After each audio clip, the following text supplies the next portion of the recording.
The Yellow Cab by Marcus Pfister. And I just chose this one to read this book just because it's a good children's book. So here goes. Jack, the yellow cab, lived in a big city. There were thousands of yellow cabs in town, but no one knew the city quite like Jack did. He knew every corner, every building, and every street, no matter how small. Once upon a time Jack had weaseled through the streets as though he had wings, admired by all. These days, however, his wheels turned a little slower. One day around lunchtime Jack was out on one of the major thoroughfares. The cars stood in lines, bumper to bumper, inching forward. Directly in front of him was a grumbling, foul-smelling bus. There was a glossy advertisement poster stuck to its rear window.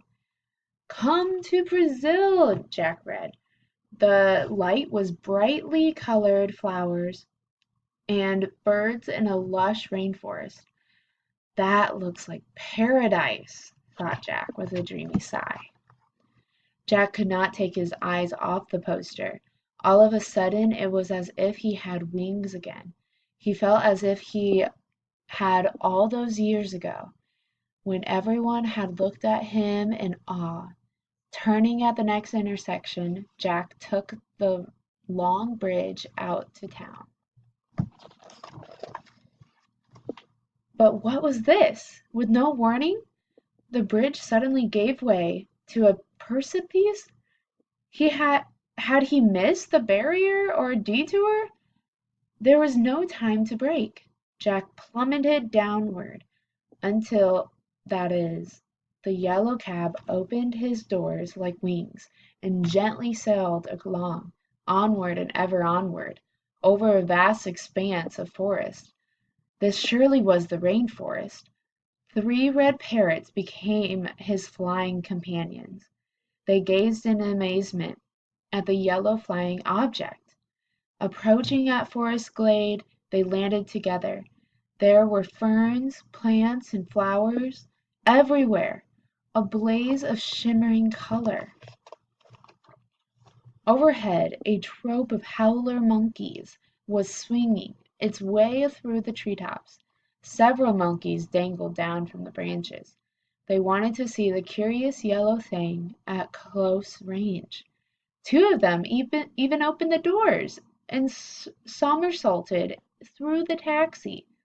Jack laughed. "You're the funniest customers I've ever had." Some howlers played coconut ball, and Jack joined in enthusiastically with his trunk and hood. Jack discovered more and more animals were camouflaged and hard to spot. That was especially true for the chameleon. He blended in perfectly with his surroundings, and Jack only noticed him by chance.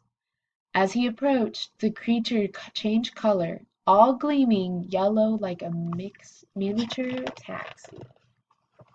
Suddenly, however, the birds took flight as if on command. The howler monkeys, too, disappeared into the treetops.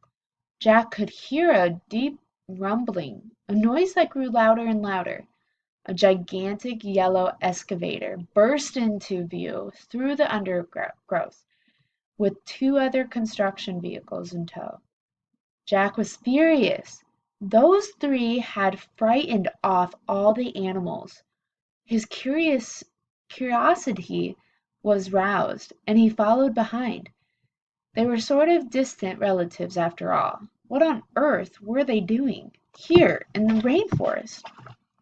The trucks and Jack reached an ugly, wide scar of a road. The entire section of forest had been laid bare and flattened, and the 3 gigantic excavators were about to cut down even more trees. Jack was numb with horror. He couldn't believe it.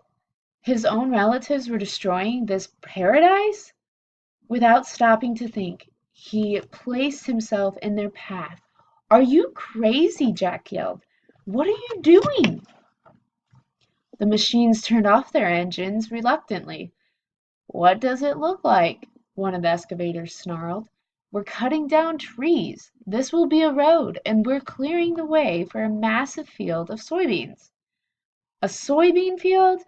But all the animals and plants, what about them?" shouted Jack in despair. "Animals?